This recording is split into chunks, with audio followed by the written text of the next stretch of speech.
di ba? So bawas tayo.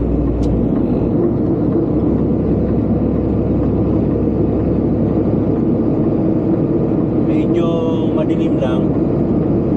Pero yeah, madilim yung ano natin.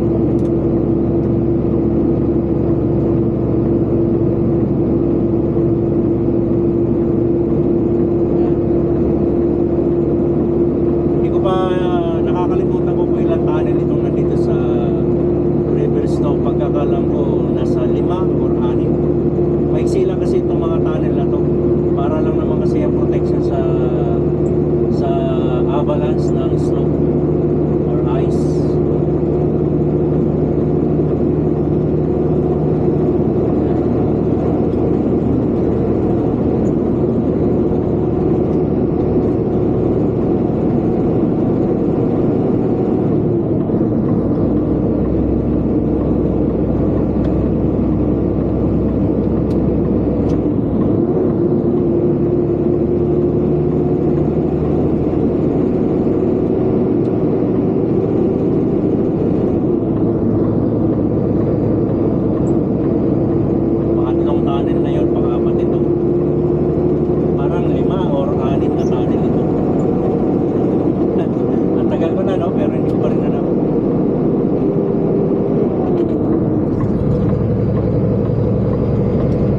Lagi timing yung RPM mo sa cambio mo, kasi pag hindi ka tumiming eh baka hindi pumasok yung cambio kasi naka-depende ito sa RPM.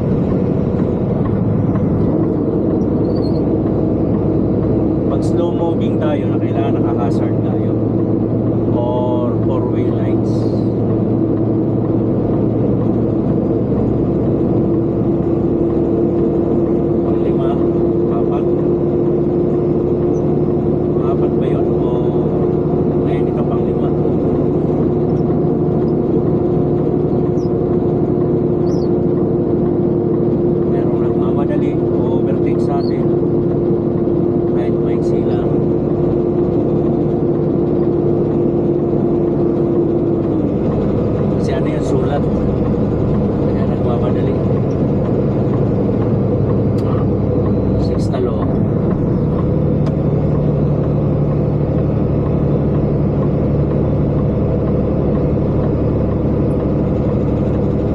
Ma-deliver natin itong load na to sa Surrey itong araw na to.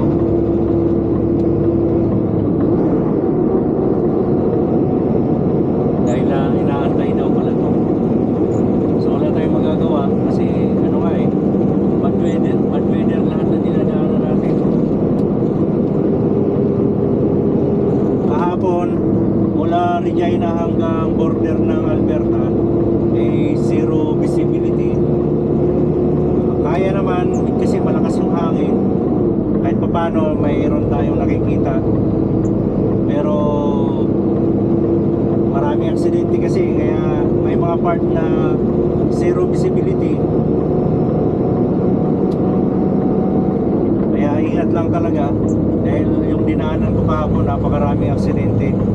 Yung papuntang eastbound sarado nga yung highway kahapon, pero yung pa westbound okay naman bukas, kaya nakadaan tayo or tuloy-tuloy ang takbo natin.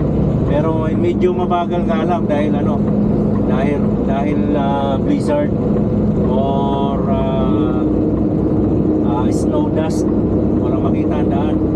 Kumbaga maiksi lang ang kita, wala pang siguro mga 10 meter lang, gano'n. So kung layuan mo tingin mo, zero visibility na.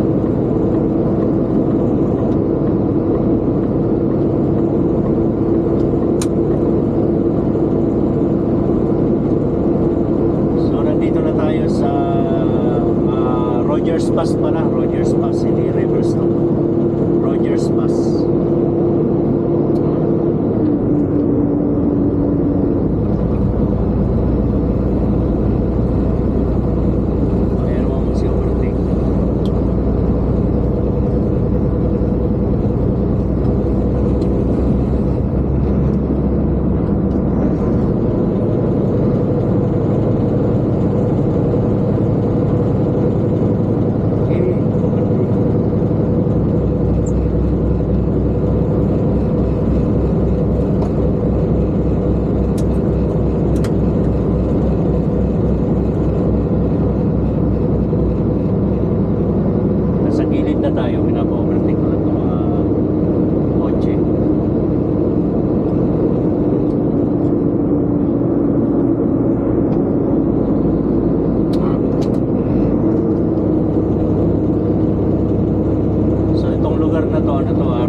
Dito naman sa Palusong guys,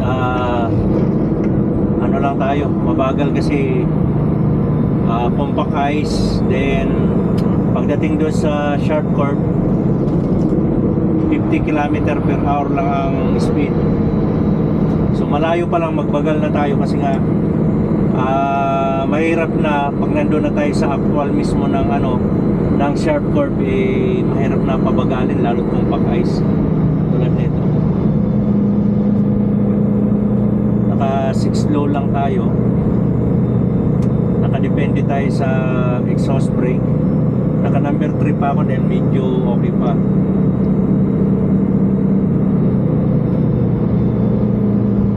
Magkintalo tayo dahil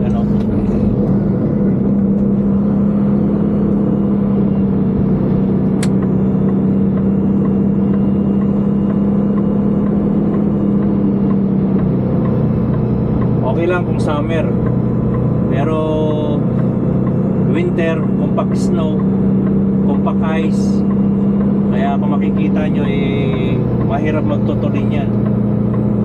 Baka hindi tayo huminto, yari. Dahil 50 km per hour lang speed limit dito, may camera. So ang ginagamit kong sa mga gantong compact ice, 1 or 2. Pag medyo maramdaman natin na nadulas ng konti, yung parang mamamatay yung yung exhaust, number 1 mo kaagad or 0 para umunat.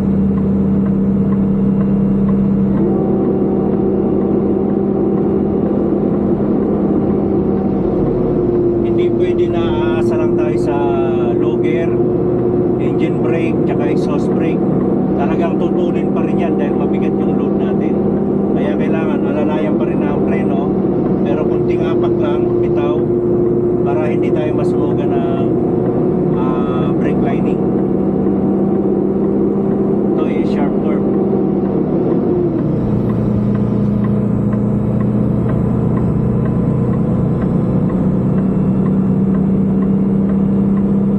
Marami nang tumitilapon dito dahil matulin sila.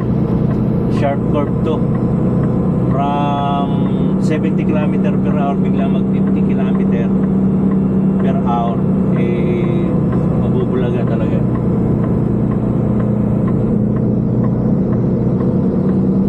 O di karya na tayo kasi medyo banayad na lang to.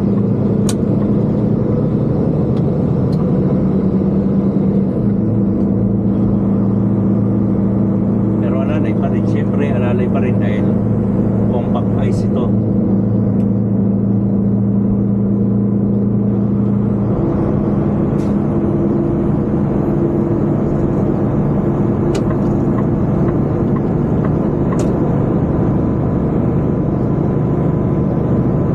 So yun guys, nandito na tayo sa reverse stock.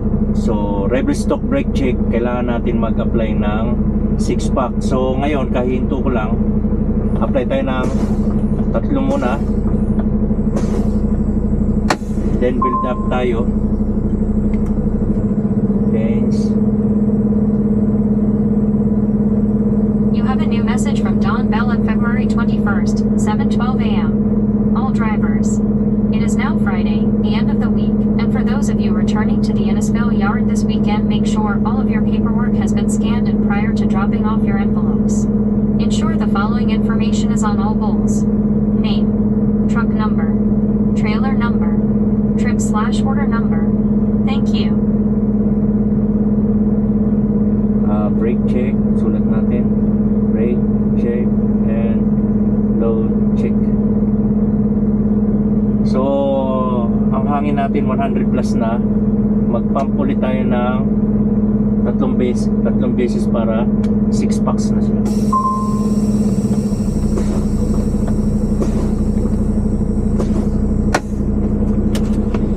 Then ikot tayo.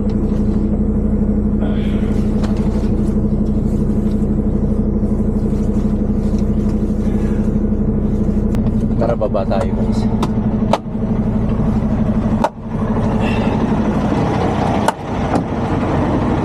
Siyempre magtutok-tok tayong gulong, din silipin natin yung mga preno, yung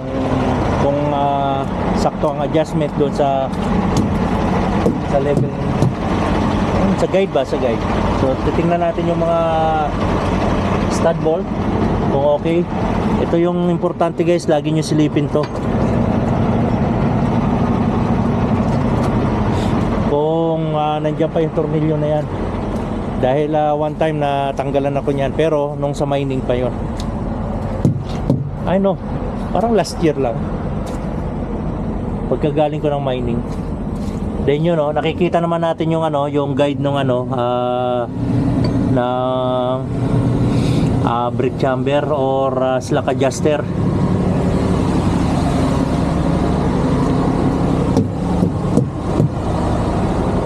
Silip-silipin lang natin na okay naman. Natatanaw naman natin yung ano yung sa preno. Yan. Ito yung reverse stock brake check.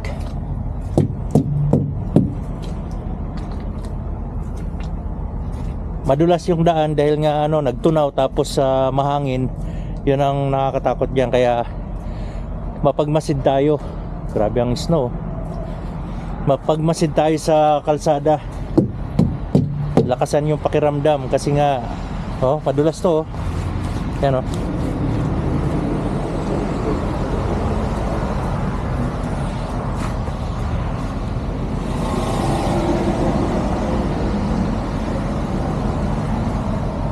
nakikita naman natin yung mga ano ng preno. Pero pangatlong brake check na natin to. Lagi ko naman tinitingnan. So ibig sabihin wala naman nagbago. So, dahil pangatlong brake check na natin to. Yun lang, kailangan natin lagi silipin yung stud bolt dahil baka nagkulang na ba or may lumuwag.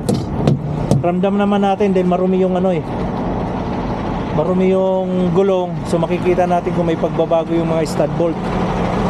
Yun, ganun lang. Ubos na naman yung snow. So itong truck ko guys, tinanggalan ko na ng maskara. Ayan, wala nang maskara dahil medyo mainit na dito sa British Columbia. Ang protection, yung maskara niya, protection sa malamig, dahil pag walang maskara hindi umiinit yung loob ng yung heater. Kaya nilalagyan namin ng maskara. Pero dito sa BC, mabilis uminit yung truck natin, yung temperature ng truck mabilis uminit. Kaya tinanggal ko na siya, yung maskara, para hindi tayo mag-overheat dahil umaabot ng 100 plus yung temperature. Mahirap na, baka sumabog yung radiator natin. Yun. So okay na 6 pack na natin to, kaya yun ang paalala ko, wag nyong kalimutan mag 6 pack kasi mga automatic slack adjuster naman yung mga preno natin. So sipag lang, right?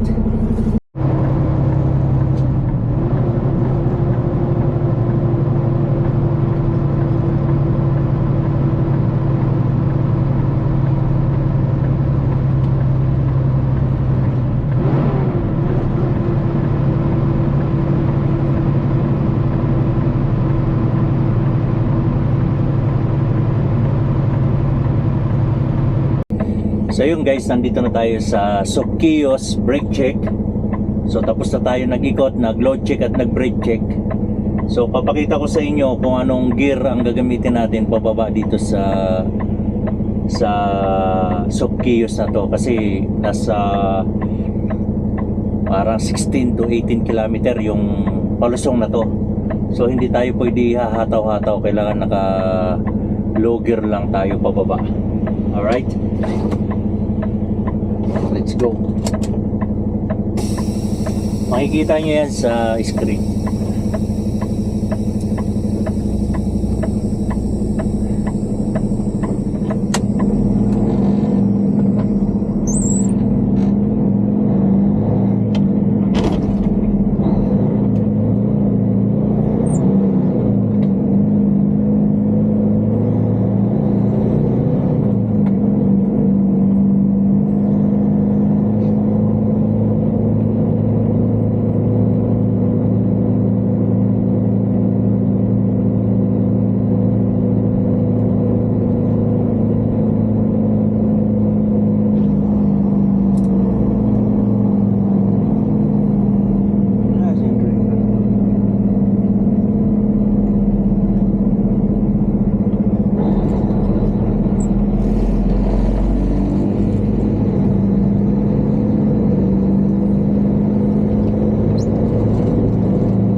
guys sa pababa na to, mag 4-way lights tayo or hazard. Dahil ang truck, naka-signboard truck advisory 50 km per hour lang. So naka ano lang tayo, Kintalo hanggang pababa na yan. Dito na tayo maglalaro sa exhaust brake. Pag medyo matulin pa to, magbabawas pa tayo ng cambio. Patulad niya, no, tumutulin pa siya, bubulusok pa, so magbabawas tayo ng cambio.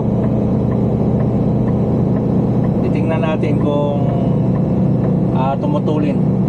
Naka number 3 na tayo ng exhaust, tumutulin pa rin siya, so magbabawas tayo ng kwarta high. Preno muna.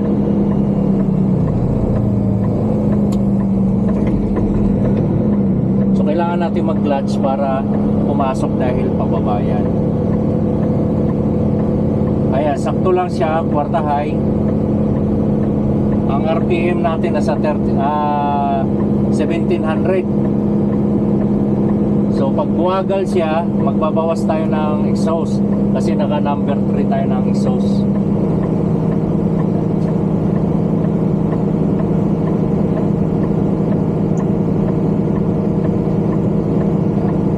Pero syempre hindi lang tayo aasa sa engine brake at sa exhaust. Kung madulas ang daan, alalayan pa rin natin ang preno kasi pag nadulas siya, kailangan may preno pa rin. Kasi ang puipigil lang dito, makina. So hindi ubra yan. Katulad niya, tumutulin. Pipitikan pa rin natin siya ng preno. Pero hindi yung hard, kasi susub-sub yung or dudulas pa rin. So okay pa rin naman yung natin, RPM nasa 1800. Yan, 1900. Pipitik na tayo ng preno. Yon, biglang babayan, malayo na ulit ang matatakbo niyan. So wag lang tayo magbabad sa preno kasi nga pag nagbabad, yan ang magiging cause na masunog yung brake lining natin.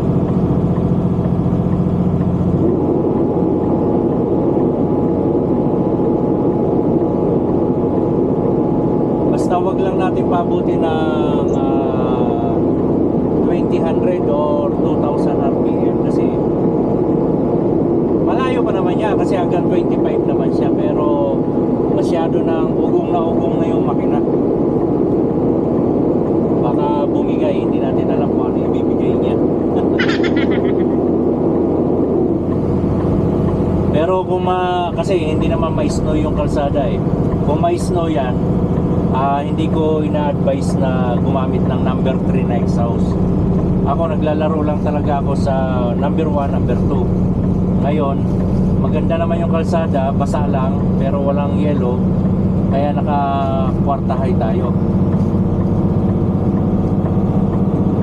Pero kung tulad yan, preno ako, bagsak agad, 1500 agad yung RPM. Pwede tayo mag kwarta low, kaso lang talagang naman yung RPM, mabilis tumaas. Ito sakto lang kasi hindi naman tayo gaano nagbababad sa preno. So ayan, nakakwarta high pa rin tayo. Tulad yan, bumagal na. Exhaust lang ang ibabawas natin, isa. Ayan. Tutulin na naman siya, di ba? Tutulin. O, bawas na naman tayo na adagdag natin ng exhaust number 3.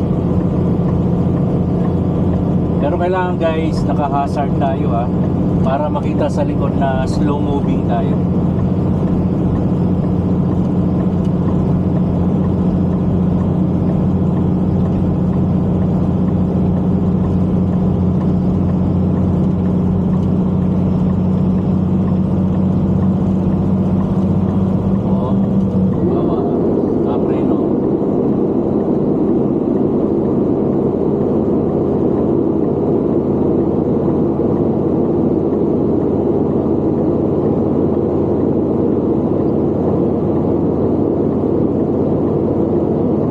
Ganun lang lagi guys, sa taas pa lang low vlogger na tayo kasi nga mabigat yung load natin. Ngayon, pag preno tayo ng preno, diyan tayo masusunugan ng brake lining. So pag nasunog yung brake lining natin, mahirap na pahintuin yan. So yun lang, ha? So yun guys, andito na tayo ngayon sa Flying J Hope. Dito tayo magpapalipas ng gabi.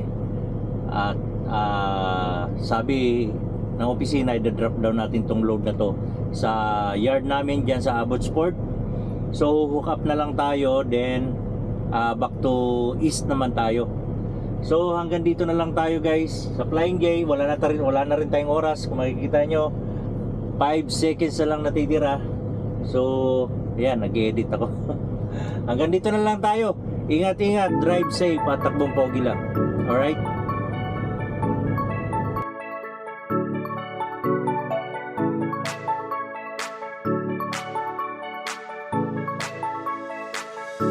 Sumama ka sa biyahe, ito ang biyahe ng buhay. Filipino Truckers Pro, takbong pogi lang tayo, mga biyahero. Filipino Truckers Pro, siya ang kasama nyo. Sumama ka sa